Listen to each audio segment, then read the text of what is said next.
Hello, everyone. Welcome back. Hi, Emma. Hi, friends, all around the world. Today, we talk about something very useful. Very useful? Yes, something you need every day. Every day? Really? Yes, Harry, every single day. Wow. Okay, I am ready. Good. So, Harry, have you ever been trapped in a conversation just quietly praying for it to end? Oh my God, yes. Every single day of my life. Harry, be honest. Right now, in this video, are you planning your exit already? Maybe, a little bit, just in case. Okay, that's actually perfect because today's topic is exactly about that. How to leave a conversation naturally, without being rude, without that awkward silence, and without saying, okay, bye, and then just walking away like a robot. I've done that. I've literally done that. We all have. So stay with us because by the end of this video, you're going to know exactly what to say in real English, in real situations, at work, on the phone, at a party, even on a date. A date? Ooh, this is going to be interesting. Very interesting. Let's start. So, Harry, let me ask you something first. Why do you think this is even important? I mean, a conversation ends, so what? Well, honestly, I never thought about it like that before. I just talk, and then at some point it stops. Right, but think about it this way. How you start a conversation gives someone a first impression of you, but how you end a conversation, that's the last thing they remember. Oh, that's true, actually. Like the last few seconds really stay in your mind. Exactly. Psychologists even have a name for this. It's called the recency effect. People remember the last part of an experience more clearly than the middle part. So if I end a conversation badly, they'll remember that more than the nice 30 minutes before it? Pretty much, yes. Imagine you have a great conversation with someone. You're laughing, you're connecting, everything feels good. And then suddenly you just say, okay, bye, and walk off without any warning. What happens?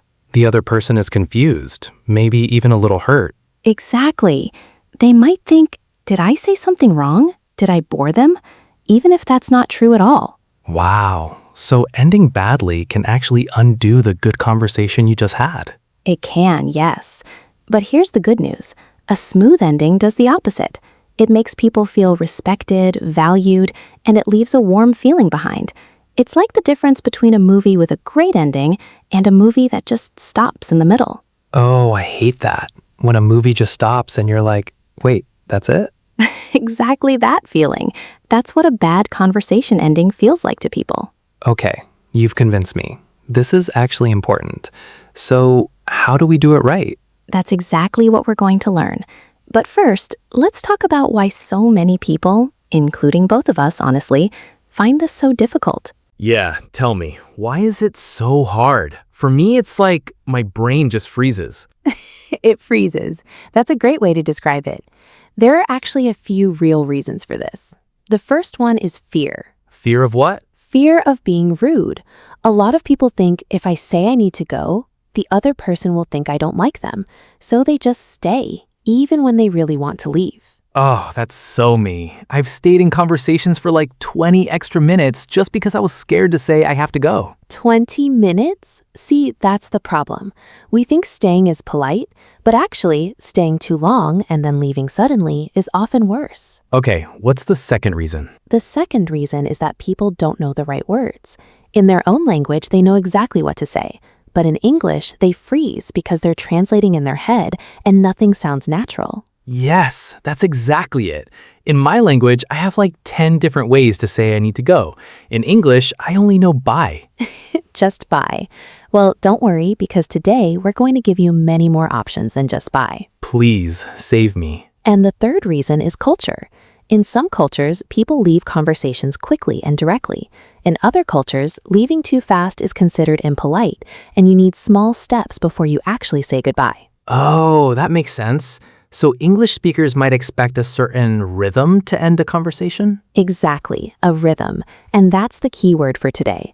Ending a conversation isn't just one sentence. It's a small process, a few steps, like a little dance. A dance? Okay, teach me the dance, Emma. Let's do it. Okay, Harry, here's the simple structure. Almost every natural conversation ending in English follows 3 steps. Step 1, you give a signal. Step 2, you give a short reason. Step 3, you close warmly. Signal, reason, close. Okay, let's break that down. What's a signal? A signal is a small phrase that tells the other person, hey, we're getting close to the end now. It prepares them, so the goodbye doesn't feel sudden. For example, well, or anyway, or so. Oh, I use those. I didn't know they were actually a technique. They are. Simple words like well or anyway work like a little door. They open the way to the ending, softly. That's such a small thing, but it makes so much sense. Right. Now step 2, the reason. This is where you explain briefly why you need to go.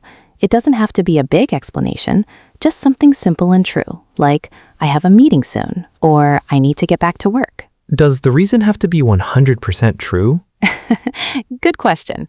It should be honest or at least reasonable. You don't need to explain every detail of your life, just a short, believable reason.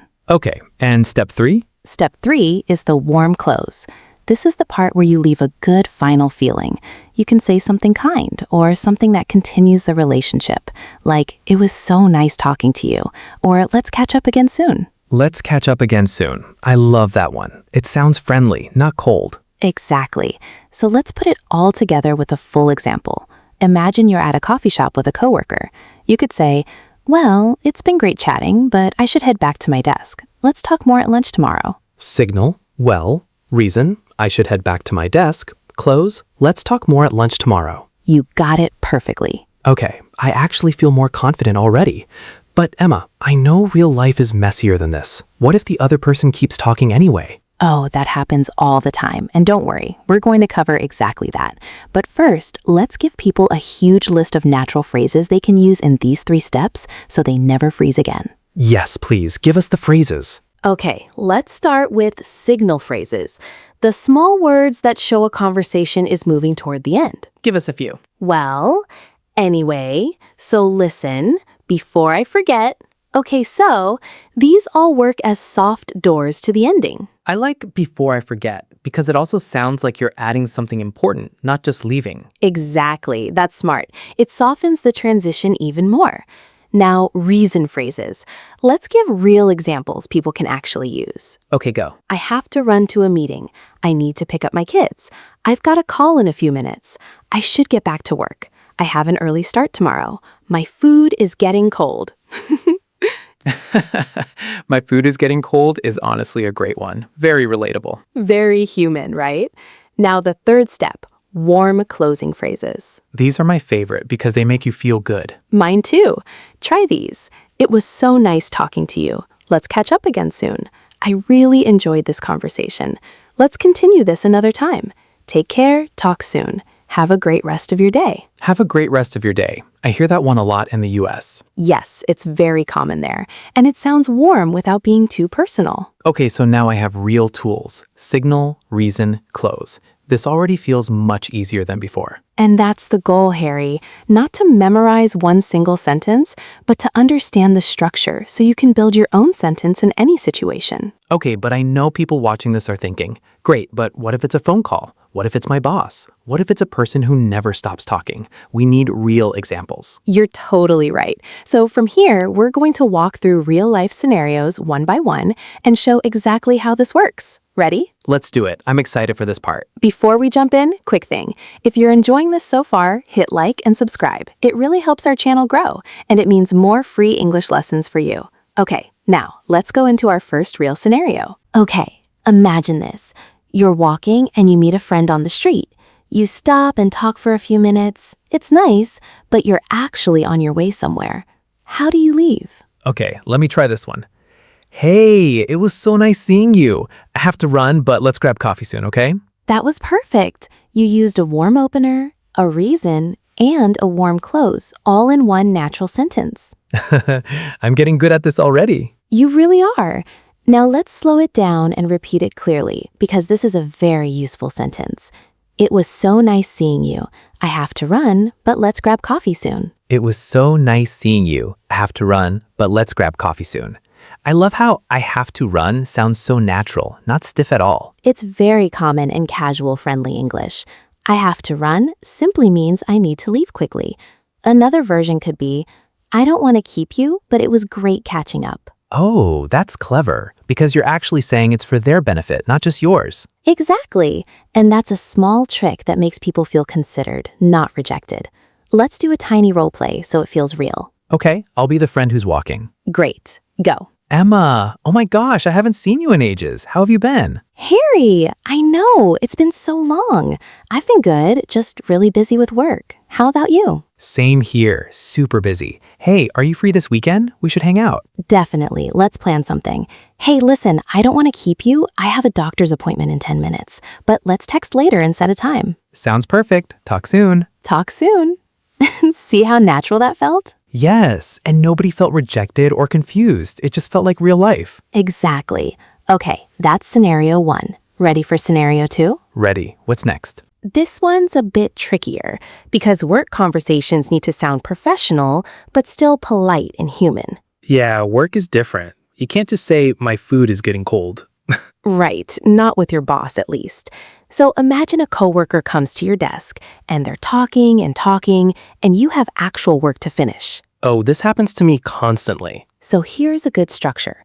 This is really interesting, but I need to get back to this report before my deadline.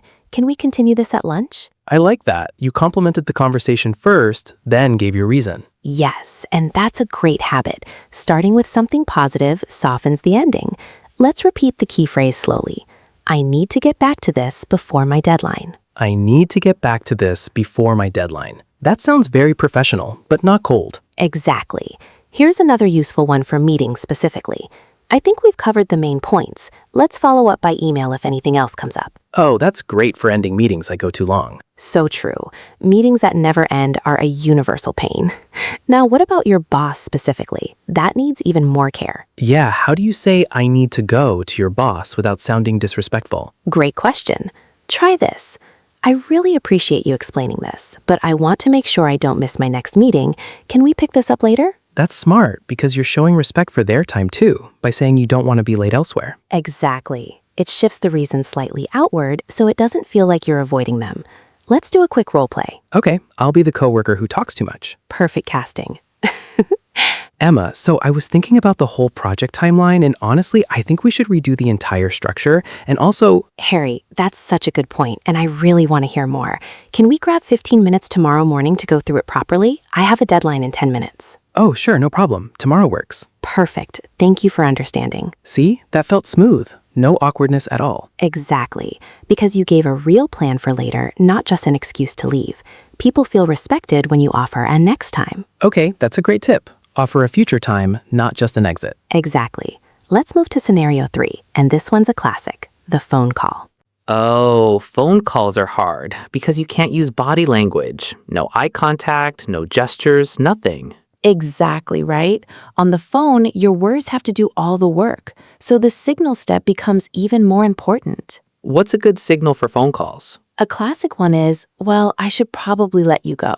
It's polite because it focuses on the other person's time, not just yours. Oh, I really like that. Let you go, it sounds so caring. It really does.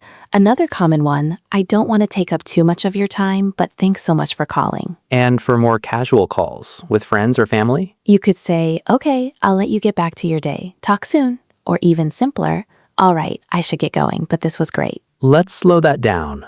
I'll let you get back to your day. I'll let you get back to your day. Very natural, very warm. What if it's a business call, though? Like a client or a customer service call? Great question. In business calls, you can be a bit more direct, but still polite.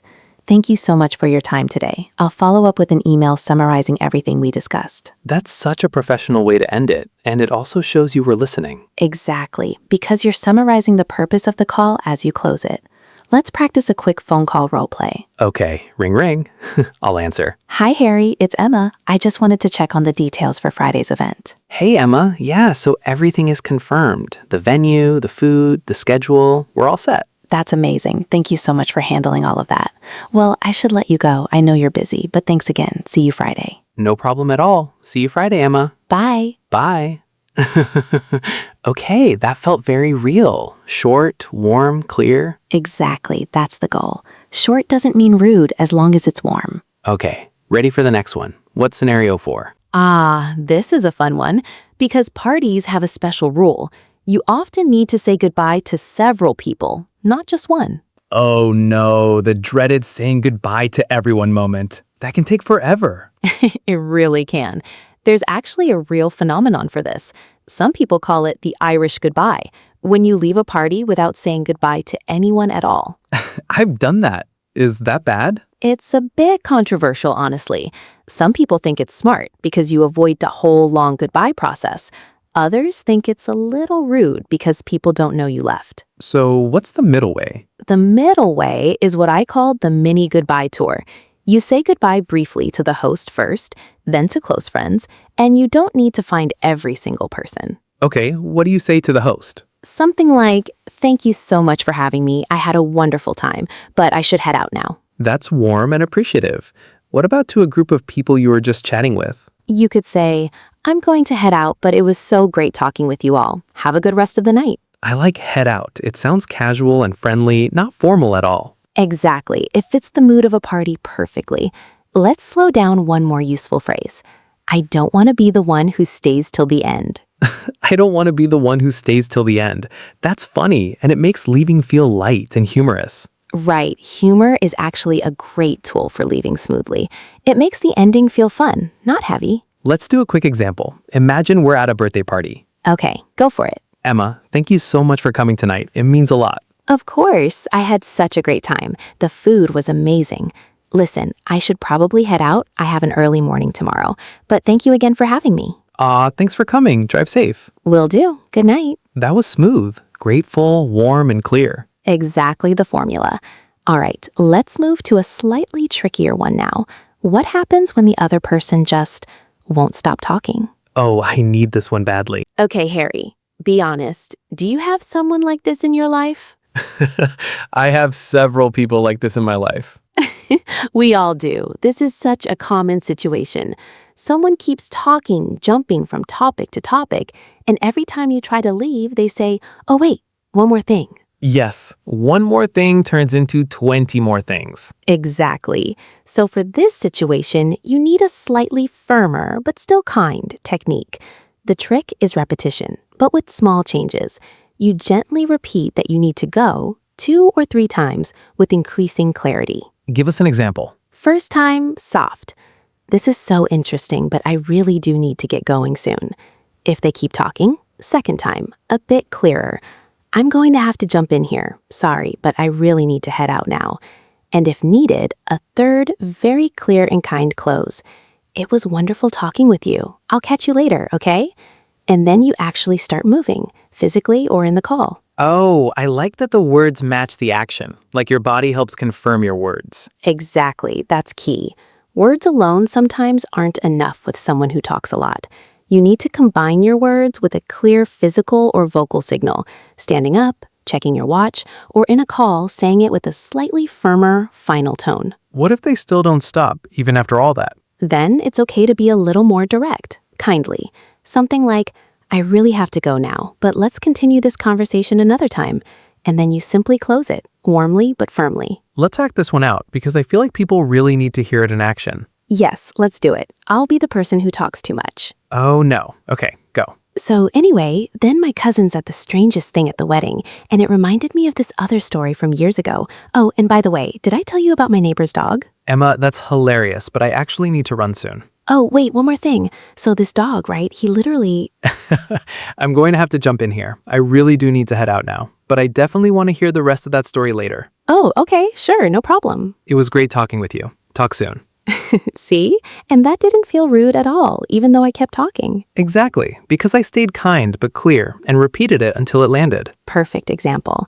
Okay, that's scenario 5. Now let's talk about something very modern, video calls. Oh, this is so relevant now. Everyone has video calls all the time. Exactly. And video calls have their own little culture. There's often that awkward moment where everyone says goodbye, but nobody actually hangs up. Oh my God, yes. Everyone just sits there smiling until someone finally clicks the button. It's such a universal experience, so here's how to avoid that awkward moment. You give a clear closing signal before the actual goodbye. Something like, "All right, everyone, I think that covers everything for today." That's a great line because it signals the meeting is naturally finishing. Exactly. Then you can add, "Thanks so much for your time. I'll send the notes by email." And finally, "Have a great rest of your day, everyone. Bye." And then someone still has to actually click leave meeting. That's the eternal challenge, but at least the words are clear. For one-on-one video calls, it's a bit simpler. You could say, "This was really helpful. Thank you so much. I'll let you go now." I'll let you go now again. It really is one of the most useful phrases in English for endings. It truly is a golden phrase. Let's slow it down one more time because it's that important. "I'll let you go now." I'll let you go now. Perfect. Short, warm, clear. Let's do a quick example. Imagine we just finished an online class together. Okay, go. All right, I think that's everything for today's lesson. Thanks so much for joining, everyone. Thank you, Emma. This was really helpful. Of course, I'll send the notes by email later today. Have a great rest of your day, everyone. You too. Bye. Bye. See? Clean, clear, no awkward silence. Perfect. All right, what's scenario 7? I'm curious what's left. This one's really useful for travelers or anyone who ends up chatting with a stranger. At a bus stop, in a waiting room, standing in line. Oh yes, this happens to me a lot when I'm traveling. Random small talk with strangers. Exactly. And with strangers, the ending can actually be quicker and simpler because there's less relationship to maintain, but it should still feel polite. What's a good simple line? Something like, "Well, it was nice chatting with you. Have a good one." Short, friendly, complete. Have a good one. That's such a casual American phrase, right? Yes, very common, especially in the US and Canada. It's a relaxed way of saying have a good day. What if the bus arrives or you need to go somewhere specific? You can combine the reason naturally, like, "Oh, that's my bus. It was really nice talking with you. Take care." That's smooth because the reason is external, obvious, and completely believable. Exactly. External reasons are great with strangers because they don't need explaining. "That's my train. That's my stop. My friend just arrived." These all work perfectly. Let's do a tiny example because I think this is such a useful situation for people who travel. Sure. Imagine we're waiting for a train. So, are you traveling for work or vacation? Vacation, actually. I'm heading to visit my sister. How about you? Work trip, unfortunately. Meetings all week. Oh, that sounds tiring. Oh, look, that's my train arriving. It was really nice chatting with you. Safe travels. You too. Enjoy your vacation. Thanks. Bye. See? Super simple and totally natural. Exactly. No complicated steps needed with strangers, just warmth and clarity. Okay, now let's get to our final scenario. And I promised you this one earlier, the date. Yes, finally, the date scenario. Okay, Harry, this is a bit different because on a date, how you end the conversation can actually influence whether you see the person again. Oh, the pressure is real here. It really is. So the key here is warmth plus clarity about the future if you want to see them again. What if it went really well? Then you might say something like, "I had such a great time tonight. I'd really love to do this again sometime." That's direct, but still soft. I like that it doesn't leave any confusion. Exactly. Confusion is the enemy on dates. People often use vague phrases like, "We should hang out sometime," which honestly can mean nothing at all. True. "We should hang out sometime" is basically the universal polite way of saying nothing. Exactly. So if you actually mean it, be specific. "I'd love to see you again. Are you free next weekend?" That's much clearer. What if the date was okay, but you're not sure you want another one? Then you can be warm, but a little more general. "I had a really nice time tonight. Thank you for dinner." No specific plan mentioned, but still polite and kind. That's a smart, respectful way to keep your options open without hurting anyone's feelings. Exactly. Honesty with kindness, always. Let's do one final role play for this one. Okay, I'll be nervous on this one. Go for it. Go for it. This was such a lovely dinner, Emma. I really enjoyed talking with you. Me too, Harry. Honestly, I had such a great time tonight. I'd really love to do this again sometime. I would love that too. Are you free next weekend? I am actually. Let's plan something. Perfect. Well, I should probably let you get home, but thank you again for tonight. Thank you. This was really lovely. Good night. Good night. See how natural, warm, and clear that was? No confusion, no awkward pause. I actually feel like I just learned real relationship advice, not just English. A little bonus, I guess. Okay, Harry, that was our 8th and final scenario. All right, before we wrap up, let's give our listeners a little practice. I'll describe a situation and you think about what you would say. Ready, everyone at home? Yes, let's test our brains a little. Okay, situation 1. You're talking to a coworker at your desk and you have an important deadline. What do you say? Take a moment, pause the video if you need to, and try to build your own sentence using signal, reason, and close. Exactly. Situation 2. You're on a long phone call with a friend and you need to start cooking dinner. What's your line? And situation 3, a bit harder. You're at a party and someone keeps telling long stories and you really want to leave. These are great situations to practice out loud, even by yourself. Speaking out loud, even alone, really helps your brain remember the phrases naturally. Yes, don't just think the answer. Actually say it with your voice. It feels strange at first, but it really works. Exactly. And that's actually one of the best tips for learning English in general, not just for this topic. Okay, let's do a fast recap of the most useful phrases from today. Nice and slow so you can really absorb them. Perfect. Let's go through them one more time. It was so nice talking to you. I have to run, but let's catch up soon. I should get back to work. I'll let you go now. Have a great rest of your day. I don't want to keep you. Let's continue this another time. Those 7 phrases alone could honestly help you in almost any conversation. Exactly. And remember the 3-step structure behind all of them. Signal, reason, close. Signal, reason, close.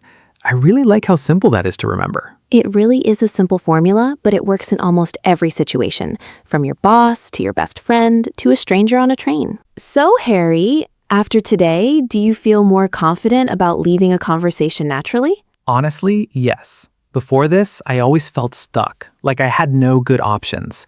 Now I actually have real sentences ready in my mind. That's exactly the goal. Ending a conversation well isn't about being cold or rushing away. It's about respecting the other person's time and your own time too, while still being warm. I really like that idea, respecting both sides. Exactly. And remember, today we practiced 8 real-life scenarios together. A friend on the street, a coworker at work, a phone call, a party, someone who talks too much, an online meeting, small talk with a stranger, and a date. 8 situations, 8 useful ways to end a conversation naturally. That's a lot of tools in your pocket now. So here's your homework for this week. Choose one phrase from today and try to use it in a real conversation, even a small one. Notice how it feels. And tell us in the comments, which scenario was the hardest for you? Work conversations, talkative friends, or maybe the date? We really want to know. So write it below. We read every comment. And if this video helped you, don't forget to like it and subscribe. It truly helps more learners find these lessons. One conversation at a time, one step every day. Your English will grow naturally. See you in our next real conversation. Bye, everyone. Bye.